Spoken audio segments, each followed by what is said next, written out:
வணக்கம் மக்களே, நீங்கள் பாரு கேட்குறது மொக்கை கமிட்டி. நாங்கள் ஹோஸ் இந்த பத்துக்கு இன்ட்ரெஸ்டான சூப்பர் நியூஸ் தான் பார்க்க போகிறோம். நிறைய அப்டேட்ஸ் இருக்குது. ஃபஸ்ட்டு நம்ம மார்வல் கிட்ட போயிடலாமா? எந்த பக்கம் திரும்பினாலும் டெட்பூல் உல்வரின் தியேட்டரிக்கல் ரன் முடிச்சிருந்தாலும் இப்போ திரும்பவும் டெட்பூலை பற்றின பேச்சு எழுப்பியிருக்கு. கிளப்பி விட்டது வேறு யார்? ரையன் ரெய்னால்ட்ஸ் தான். ஸோ இப்போதைக்கு மார்வல் வந்து பார்த்தீங்கன்னா டெட்பூலை வச்சு ஒரு ஸ்பெஷல் சாண்டா ப்ரெசன்டேஷன் பண்ணிட்டு இருக்காங்களாம். ஸோ வழக்கமாகவே மார்வல் ஒவ்வொரு வருஷமும் இந்த கிறிஸ்மஸ் இல்லைனா ஹாலோவின் அப்போ ஏதாவது ஒரு ஸ்பெஷல் ப்ரெசன்டேஷன் கொடுக்குறது வழக்கமாக இருக்குது. ஃபேஸ் 4 அப்புறம் கார்டியன்ஸ் ஆஃப் கேலக்ஸி கிறிஸ்மஸ் ஸ்பெஷலாக பார்த்துருப்பீங்களா? அந்த மாதிரி இந்த வருஷம் டெட்பூலை வச்சு கிறிஸ்மஸ் ஸ்பெஷல் பண்ண போகிறாங்களாம். ஸோ அதுக்கான ஷூட்டிங்லாம் போயிட்டு இருக்க மாதிரி இப்போதைக்கு ரையன் ரெய்னால்ட்ஸ் பார்த்தீங்கன்னா சில ஹிண்ட் கொடுத்துட்ருக்காரு. இதை நம்பலாமா வேணாமா, என்ன பண்ண போகிறாங்கன்னு தெரியல. பட் பாசிபிளி சொல்ல முடியாதுங்க. டெட்பூல் கிறிஸ்மஸ் வருஷன் சொல்லி ஏதாவது ரிலீஸ் ஆகலாம். அப்படி இல்லைனா டெட்பூலை வச்சு மார்வல் அவங்களுக்கு ஏற்ற மாதிரி ஏதாவது ஆட் கூட ரெடி பண்ணலாம். பட் கிறிஸ்மஸையும் டெட்பூலையும் இப்போதைக்கு மார்வல் ஒன்று கொடுக்க ட்ரை பண்ணுறாங்க. அது எப்படி இருக்க போகுதுன்னு பொறுத்தது பார்ப்போம். ஸ்பைடர்மேன் 4க்கான ப்ரீ ப்ரொடக்ஷன் ஆரம்பிச்சாங்க. ஏகப்பட்ட ரூமர்ஸ் அப்டேட்ஸ் சொல்லி கிடச்சிக்கிட்டே இருக்கு. இப்போ லேட்டஸ்ட்டாக சோனி ஒரு தப்பு பண்ணியிருக்காங்க. தப்புன்னு சொல்ல முடியாதுன்னு நினைக்கிறாங்க, வேணும் தான் பண்ணியிருப்பாங்க போல. சோனி ஜப்பான் வெப்சைட்டில் வந்து பார்த்தீங்கன்னா ஒரு ஸ்பிளிட் செகண்டுக்கு இந்த பக்கம் நம்ம ஸ்பைடர்மேன் 4 பற்றின ஒரு சின்ன ஹிண்ட் இல்லைனா ஒரு அப்டேட் வந்து கொடுத்துருந்தாங்க. ஸ்பைடர்மேன் 4ல் டாம் ஹார்டி வேணாம் வரப்போறாராம். இதுக்கு டாம் ஹாலண்ட் அக்செப்ட் பண்ணிட்டாரு. பட் டாம் ஹார்டி எந்த ஒரு அப்ரூவலும் கொடுக்கலங்கிற மாதிரி மென்ஷன் பண்ணியிருக்காங்க. ஸோ எடி பிராக் அண்ட் வெனாமோட கதை முடிஞ்சிச்சு தானே நம்ம நினச்சிட்டு இருக்கோம். இல்லை, கமா போட்டு தொடருங்கிற மாதிரி இப்போதைக்கு ஸ்பைடர்மேன் 4ல் வந்து பார்த்தீங்கன்னா வெனாமை இறக்க போகிறாங்களாம். அதில் நம்ம டாம் ஹார்டியே எடி பிராக்காக ரிட்டர்ன் ஆகிற மாதிரியும் சொல்லியிருக்காங்க. என்ன பிளான் பண்ணிட்டு இருக்காங்க தெரியல. இந்த பக்கம் my time to shine hello வந்து பார்த்தீங்கன்னா இது வரைக்கும் வந்த ஸ்பைடர்மேன் படங்கள்லேயே இதுதான் பிரம்மாண்டமான ஒரு படமாக இருக்குங்கிற மாதிரியும் சொல்லியிருக்காங்க. ஸோ எல்லா பக்கமும் இப்போவே ஸ்பைடர்மேன் 4க்கான ஹைப்பை வந்து வேற லெவலில் ஏற்ற ஆரம்பிச்சிருக்காங்க. 2026 வரும்போது நோவே ஹோமோட எனக்கு தெரிஞ்ச ஒரு 5-10 மடங்கு ஹைப்பு அந்த ஸ்பைடர்மேன் 4க்கு இருக்கும்னு நம்புறேன். அந்த அளவுக்கு ஹைப்பை இப்போவே பில்டப் பண்ண ஆரம்பிச்சிருக்காங்க. இன்னும் படத்தோட ஷூட்டிங் கூட ஆரம்பிக்கல, அடுத்த சம்மரில் தான் ஸ்டார்ட் பண்ண போகிறாங்க.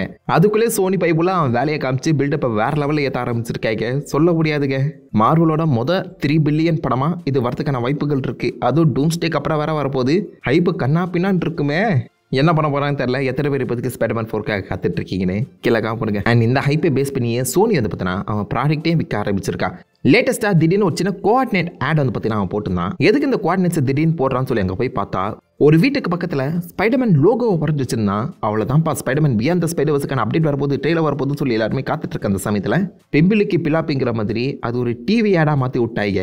எஸ், ஸ்பைடர்மேன் ஸ்பைடர்வர்ஸை யூஸ் பண்ணி பிராவியா டிவியை வந்து பார்த்தீங்கன்னா இப்போதைக்கு ப்ரொமோட் பண்ணிட்டு இருக்கா. இதுக்கு ஸ்பைடர்மேன் தான் கிடைச்சானாடா அவனுக்கு சோனி. பட் இப்போதைக்கு ஸ்பைடர்வர்ஸை பேஸ் பண்ணி இந்த ஆடை கொண்டு வர சமயத்தில் சொல்ல முடியாது. அடுத்த மாதங்களில் ஏதாவது ஸ்பைடர்வர்ஸ்க்கான ஒரு ட்ரெய்லர் வரலாம்.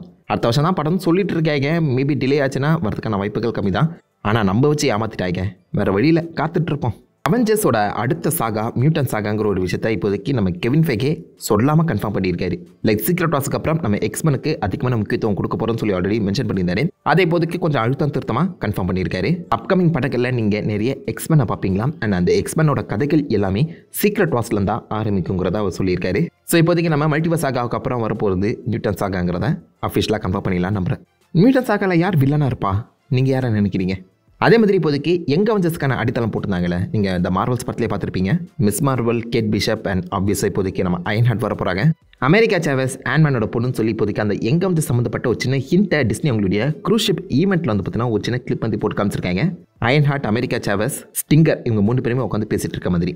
ஸோ கூடிய சீக்கிரம் யங் அவெஞ்சர்ஸ் சம்மந்தப்பட்ட ஒரு ப்ராஜெக்ட் வரும்போது நம்ம ஒரு படம் தான் நினச்சிட்டு இருக்கோம். பட் இப்போதைக்கு அதை சாம்பியன்ஸ்னு சொல்லி பேரை மாற்றி சீரீஸாக கொடுக்க போகிறாங்களாங்க. ஸோ யங் அவெஞ்சர்ஸ் வந்து சீரீஸில் ஃபார்ம் ஆகிட்டு அதுக்கப்புறம் தான் படத்தில் பேர் ஆகலாம். பட் இந்த சீரீஸ் எப்போ வரப்போகுதுன்னு சுத்தமாக ஐடியா இல்லை. பட் அதுக்கான ஒர்க் இப்போவே ஸ்டார்ட் பண்ணியிருப்பாங்க நம்புகிறேன். ஸோ வர டீம் யங் அவெஞ்சர்ஸ் கிடையாது, சாம்பியன்ஸ் டீமாக. யங் அவெஞ்சர்ஸ் பேரே நல்லா தான் இருக்குது. சாம்பியன்ஸுங்கிற டீமாக ஆல்ரெடி காமிக்கில் இருக்குது. பட் அது எத்தனை ஃபேன்ஸு எத்தனை ஜென்ரல் ஆடியன்ஸுக்கு தெரியும்? யங் அவெஞ்சர்ஸ்னே போகலாம். உங்களுக்கு எப்படி யங் அவெஞ்சர்ஸ் வேணுமா, சாம்பியன்ஸ் வேணுமா? அண்ட் ஃபைனலி இது மார்வல் நியூஸ் கிடையாது. பட் மார்வலுக்குள்ளே தான் நிறைய பேர் தெரிஞ்சிருக்கு. அந்த சமயத்தில் நம்ம ஜானத்தன் மேஜர்ஸ் கேஸ் எத்தனை பேர் ஞாபகம் இருக்குது? பாவம், அந்த பயபுலியை பாடாப்படுத்தி அவருடைய மொத்த கெரியருமே கிக் ஆஃப் ஆகிற அந்த சமயத்தில் தூக்கி ஜெயிலில் போட்டாங்க. இப்போதைக்கு ரொம்ப இழுத்துட்டு இருக்கு. அந்த கேஸை முடிச்சு விட்டுருலாம்னு சொல்லி அதை டிஸ்மிஸ் பண்ணிட்டாங்களாங்க. அவருடைய கேர்ள் ஃப்ரெண்டு ஜபாரியே இந்த கேஸ்லேருந்து பார்த்தீங்கன்னா விலகிட்டாங்களாம். அடப்பாவி, இது முன்னாடியே பண்ணிடுறது அந்த மனுஷனோட வாழ்க்கையாச்சும் நல்லா இருந்திருக்கும். இது அவரை நல்லவராகவும் ப்ரூவ் பண்ணல, கெட்டவராகவும் ப்ரூவ் பண்ணல. மொத்த கேஸு டிஸ்மிஸ் ஆகிருக்கு. No comments, simply waste. So ஏன் இதோட மார்வல் எப்படி முடியுது? அப்படியே நம்ம டிசி சைடில் போகும்போது இந்த சூப்பர்மேன் படத்துக்கான ட்ரெய்லர் இப்போதைக்கு ஜேம்ஸ் கன் கையில் ரெடியாக இருக்குது. ஆல்ரெடி ட்ரெய்லர் கட்டெலாம் பண்ணிட்டாங்க. ரிலீஸ் மட்டும் தான் பண்ணும். எப்போ ரிலீஸ்னு சொல்லி கேட்டதுக்கு மிட் டிசம்பரில் ரிலீஸ் பண்ணுற ஐடியா இருக்குங்கிற மாதிரி இப்போதைக்கு ஜேம்ஸ் கன் ஒரு சின்ன ஹிண்ட்டை கொடுத்துருக்காரு. ஸோ அடுத்த மாதம் CCXP நடக்கும் பிரேசில் காமிகான். ஸோ வழக்கமாக அதில் தான் எல்லாருமே கொடுப்பாங்க நான் எதிர்பார்க்குறேன். DC அந்த காமிக்கான அட்டன் பண்ணலை. பட் DC ஃபேன்ஸை கொஞ்சம் ஹைப் ஏற்றுவோம் அப்படிங்கிற மாதிரி பாசிபிளி December 12, December 15 ரிலீஸ் ஆகலாம். அப்படி இல்லைனா முஃபாசாங்கிறது December 20 ரிலீஸ் ஆகுதுல அந்த படம் கூடவே சேர்ந்து இந்த ட்ரெய்லர் வரலாம். ஸோ முஃபாசா படத்துக்கு கண்டிப்பாக நிறைய ஹைப்புங்கிறது இருக்குது. லைன் கிங்கே ஏகப்பட்ட பேர் போய் பார்த்துருப்பாங்க. அண்ட் கிறிஸ்மஸில் நிறைய பேர் போய் பார்க்குற படமாகவும் இதுதான் இருக்கும் நம்பப்படுது. ஸோ பாசிபிளி முஃபாசா படத்தோட சேர்த்து இந்த சூப்பர்மேன் ட்ரெய்லரை நீங்கள் கண்டிப்பாக எதிர்பார்க்கலாம் நம்புகிறேன். பட் அடுத்த மாதம் கண்டிப்பாக ட்ரெய்லர் வந்துருமாங்க. செம்ம ஃபன் காத்துட்ருக்கு. DCUக்குள்ளே எத்தனை வில்லன்ஸ் வர போகிறாங்கன்னு தெரில. பட் கண்டிப்பாக டெத்ஸ்ட்ரோக் இருப்பாருங்கிற மாதிரி ஜேம்ஸ் கன் கன்ஃபார்ம் பண்ணியிருக்காரு. டெத்ஸ்ட்ரோக்கை பற்றி எல்லாருக்குமே தெரியும் நம்புறேன். ஆல்ரெடி இந்த பேட்மேன் vs சூப்பர்மேன் படத்துலேயே டெத்ஸ்ட்ரோக்கை டீஸ் பண்ணியிருப்பாங்க. DC எக்ஸ்டெண்டட் யூனிவர்ஸில் சொல்கிறேன். அதோட முடிச்சு விட்டாங்க. செம்ம மாசான ஒரு கேரக்டர் ஸ்லேட் வில்சன். அவரை பார்த்து இன்ஸ்பயர் ஆனவன் தான் டெட்பூல். காப்பியாச்சும் அவன் பாஸ் ஆகிட்டான், காட்டினவன் ஃபெயில் ஆகிட்டான் கணக்கு தான் இது. பட் எனிவேஸ் இப்போதைக்கு டெத்ஸ்ட்ரோக்கை ஃபைனலாக DCUக்குள்ளே இறக்க போகிறாங்களாம். அண்ட் DCUக்குள்ளே நிறைய R-rated ப்ராஜெக்டை கொண்டு வர ஐடியா நம்ம ஜேம்ஸ் கன் கிட்டே இருக்காங்க. ஏகப்பட்ட R-rated ப்ராஜெக்ட் வரப்போதான். அதில் ஒன்றா பாசிபிளி டெத்ஸ்ட்ரோக்கும் இருக்கலாம். இதுக்கு முன்னாடி நீங்கள் பேன் டெத்ஸ்ட்ரோக் ஒரு கிராஸ் ஓவர் படம் வரப்போதுங்க ஒரு விஷயத்தை கேள்விப்பட்டிருப்பீங்களா? மேபி அந்த படமாக இருக்குமோ சொல்ல முடியாது. பென்குயின் சீரிஸ் இப்போதைக்கு ஹிட்டான அந்த கணக்கில் நம்ம பேட்மேன் வில்லனுக்குள்ள பேஸ் பண்ணி சோலோ படங்களையுமே ஆக்சுவலாக WB கொடுக்குற ஐடியாவில் இருக்க மாதிரி ஒரு ரிப்போர்ட் கிளம்பியிருக்கு. சோனி அந்த பக்கம் பண்ணுற மாதிரி. பட் சோனி எல்லாமே ஃபெயிலியராக போயிட்டு இருக்க அந்த சமயத்தில் இந்த பக்கம் DC அதை சக்ஸஸ் ஃபார்ம்டாக மாற்றுவாங்களாங்கிறது கேள்விக்குறி. பென்குயின் சக்ஸஸ் ஆகிருக்கு. பட் அது படமாக ஒர்க் அவுட் ஆகிருக்குமா? டவுட்டு தானே. ஸோ ஜேம்ஸ் கன் மேலே நம்பிக்கை இருக்குது. அவர் ஏதாவது நல்ல ப்ராஜெக்டாக வந்து கிக் ஆஃப் பண்ணுவார். ஸோ அந்த வகையில் இப்போதைக்கு டெத்ஸ்ட்ரோக் வந்து பார்த்தீங்கன்னா DCUக்குள்ளே கூட்டு வர போகிறாங்களாம். அது மட்டும் இல்லாமல் ஆல்ரெடி ரூமரில் சுற்றிட்டு இருந்த கிளேஃபேஸ் படத்தையும் இப்போதைக்கு க்ரீன் லைட் பண்ணியிருக்காங்க. கிளேஃபேஸுங்கிறது ஒரு ஹாரர் மூவி. நம்ம பேட்மேனோட வில்லனை பேஸ் பண்ண ஒரு ஹாரர் மூவி. ஸோ கிளேஃபேஸ் எனக்கு தெரிஞ்சு ஒரு ஹாரர் வைப்பில் சூப்பராக செட் ஆகும் தான். பேட்மேனே இல்லாத பேட்மேன் வில்லன்களை கொடுக்குறதுல எனக்கு உடன்பாடு இல்லை. அகெயின் இந்த பென்குயின் வந்து ஒர்க் அவுட் ஆச்சு எனக்கு. பட் இதை நம்பி அடுத்த படங்களை வந்து இதே மாதிரி ஸ்டைலில் கொடுத்துட்டு இருந்தாங்கன்னா ஃபேன்ஸு செம்ம கடுப்பாயிடுவாங்கன்னு நினைக்கிறேன். சோனிக்கா தானே நடந்துச்சு. ஃபஸ்ட்டு வேணாம் ஒர்க் அவுட் ஆச்சு. அதுக்கப்புறம் அந்த படங்கள் எல்லாமே ஊற்றிட்டு போன மாதிரி இதுவும் இருந்துடக்கூடாது. ஜேம்ஸ் கன்னு பண்ணுறத பிளான் பண்ணு. இப்போதைக்கு கிளேஃபேஸுங்கிற ஒரு படம் கன்ஃபார்ம் ஆகிருக்கும். சொல்ல முடியாது DCUக்குள்ளே வராமல் ஒரு எல்ஸ்வேர்ல்ட் படமாகவும் இருக்க சான்சஸ் அதிகம். என்ன பண்ண போகிறாங்க தெரியலையே. பீஸ்மேக்கர் சீசன் 2க்கான அந்த மொத்த ஒர்க்குமே இப்போதைக்கு கம்ப்ளீட்டாக ரேப் ஆகிடுச்சாங்க. போஸ்ட் ப்ரொடக்ஷனுக்குள்ளே போயிருக்காங்க. அந்த பீஸ்மேக்கர் போன சீசனோட கேனான தான் இருக்க போதாம். போன சீசனில் வந்து அந்த கதையை தான் கண்டினியூ பண்ண போகிறாங்களாம். அதே அந்த போன சீசனில் நம்ம ஜஸ்டிஸ் லீக்கை பார்த்துருப்போம். அப்போ அதுக்கும் இதுக்கும் என்ன கணக்கு? அவங்களும் DCUவா அப்படிங்கிற ஒரு கேள்வியை நாம இல்லை ஐஜன் வந்து ஆக்சுவலாக ஜேம்ஸ் கன் கேள்வி கேட்டிருக்காங்க. அண்ட் ஜேம்ஸ் கன் என்ன பதில் தெரியுமா சொல்லியிருக்காரு? Simply, nothing for sure is canon unless you see it in Creature Commandos forward for the DCU. Okay, now. In Creature Commandos, you'll hear them talk about things that happened in Suicide Squad or Peacemaker. Well, then those things automatically become canon. The truth is, almost all of Peacemaker is canon, with the exception of Justice League. You're late, you dickheads. Which we will, kind of deal with in the next season of Peacemaker. Oh, okay. But really, to be totally sure, everything that's purely canon is Creature Commandos through Superman, through Lanterns, Supergirl, Peacemaker season 2.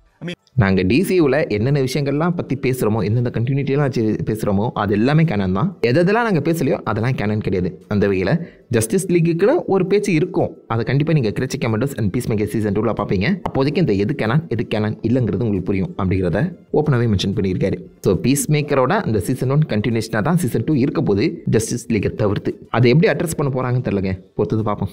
இதோட DC update முடியுது. அப்படி நம்ம Hollywood சைடில் போகும்போது நம்ம Nolan அவருடைய upcoming ப்ராஜெக்ட்டுக்கான அந்த casting ஒர்க்கில் இன்வால்வ் ஆகியிருக்காரு. மேட் டேமன், டாம் ஹாலண்டர் தொடர்ந்து இப்போதைக்கு ராபர்ட் பேட்டின்சனுமே உள்ளே வந்திருக்காருங்க. விச் மீன்ஸ் டாம் ஹாலண்ட் ஸ்பைடர்மேனும் ராபர்ட் பேட்டின்சன் பேட்மேன் 2 பேருமே இப்போதைக்கு நோலன் ப்ராஜெக்டில் இருக்காங்க.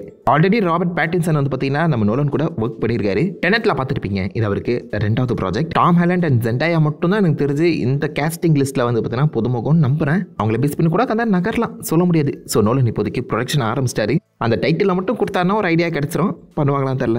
இதை ஃபாலோ பண்ணி இந்த வர ரிலீஸான ட்ரெய்லர்ஸ் படி பார்க்கும்போது how to train your dragon live ஆக்ஷனோட ஃபர்ஸ்ட் லுக் ட்ரெய்லர் இப்போதைக்கு ரிலீஸ் ஆயிருக்கு.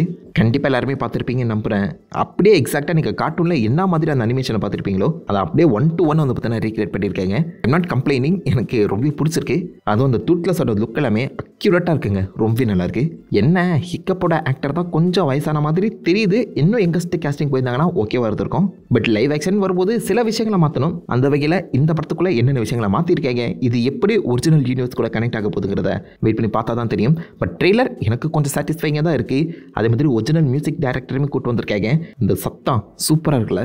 எனக்கு ஓகே, உங்களுக்கு இந்த லைவ் ஆக்ஷன் ரீமேக் ஓகேவா? நம்ம பிக்சார் 2 புது ட்ரெய்லர்ஸை ரிலீஸ் பண்ணியிருக்காங்க. இன்சைட் அவுட் 2ஓட சக்ஸஸை தொடர்ந்து இப்போதைக்கு அதை பேஸ் பண்ண ஒரு குட்டி வெப் சீரிஸ் வந்து பார்த்தீங்கன்னா ரெடி பண்ணிட்டு இருக்காங்க. ட்ரீம் ப்ரொடெக்ஷன் சொல்லி ஒவ்வொருத்தோட கனவுகள் என்ன மாதிரி உருவாகுதுன்னு சொல்லி அதை பேஸ் பண்ண கதை ட்ரீம் ப்ரொடெக்ஷன். இது ஒரு சீரியஸாக தான் வரப்போதாங்க, தியேட்டர் ரிலீஸ் கிடையாது. ஒரு ஷார்ட் ஃபார்மில் இருக்கலாம் நம்புகிறேன், ஆனால் நல்லா இருக்கு. இன்சைட் அவுட் 2 பார்த்தவங்க இதையும் செக் பண்ணி பாருங்க. அண்ட் இந்த படத்தோட சக்ஸஸை தொடர்ந்து எலியோ படத்துக்கான முதல் ட்ரெய்லர் ரிலீஸ் ஆயிருக்கு. இது ஒரு ஏலியன் பேஸ்டான கதை தான். ஸோ நம்ம ஊரில் இருக்க ஒருத்தன் ஏலியன் கவுன்சிலில் ஒரு ஆளாக போய் சேர்ந்துடுறான். ஸோ அவன் தான் நம்ம பூமிக்கு ரெப்ரசன்டேட்டிவாக இருக்க அந்த ஏலியன்ஸ் இருக்கிற முடிவுகளில் பூமி எப்படி இவன் கோத்து விட்றாங்கிற மாதிரி தான் ஒரு வித்தியாசமான கதை. இந்த அனிமேஷன் ஸ்டைலில் பார்க்கும்போது லைட்டாக லூக்காக ஃபீல் வருது, ஆனால் நல்லா க்ளீனாக இருக்குங்க. கண்டிப்பாக ஒரு ஃபன்னான படமாக தான் இருக்கும் நம்புகிறேன். பிக்சாரோட எலியோ ட்ரெய்லர் செக் பண்ணுங்கள். அண்ட் இந்த வாரம் அனிமேஷன் வாரம் நினைக்கிறேன். ட்ரீம் ப்ரொடக்ஷனும் அவங்களுடைய போட்டிக்கு த பேட் கைஸ் 2க்கான அஃபிஷியல் ட்ரெய்லரை ரிலீஸ் பண்ணியிருக்காங்க.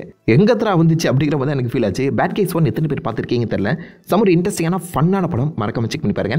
இப்போதைக்கு இந்த பேட் கைஸ்க்கு ஆப்போசிட்டாக பேட் கேர்ள்ஸை இறக்கி விட்டு பேட் கைஸ் வர்சஸ் பேட் கேர்ள்ஸுங்கிற மாதிரி இந்த கதையை கொண்டு போக போகிறாங்க. பேட் கைஸ் 2 ட்ரெய்லர் செம்ம ஃபன்னாக இருக்குது, செம்ம குவாலிட்டியாக இருக்குது. பார்த்தீங்களா, போட்டிக்கு இந்த வாரம் முழுக்கவே ஒரே அனிமேஷன் படங்களோட டேட்டா தான் ரிலீஸ் பண்ணியிருக்காங்க. ஒரு அனிமேஷன் ஃபேனாக ஐ எம் ஹாப்பி என்னாச்சு. அண்ட் இதோட இந்த ஒத்துக்கு நல்ல சூப்பர் நியூஸ் முடியுது. ஆல்மோஸ்ட் எல்லாத்தையுமே கவர் பண்ணிட்டேன்னு நினைக்கிறேன். ஏதாவது முக்கியமான டீட்டெயில்ஸ் அப்டேட்ஸ் நான் மிஸ் பண்ணிதாலோ தப்பா சொல்லிதாலோ அதை மறக்க மைக்கில் காம்படிங்க எல்லாருமே தெரிஞ்சுக்கிட்டோம். நான் உங்களை நல்ல ஒரு ஆசமான வீடியோவில் மீட் பண்ணிட்டு நினைத்திருக்கேன். Have fun guys. வட்ட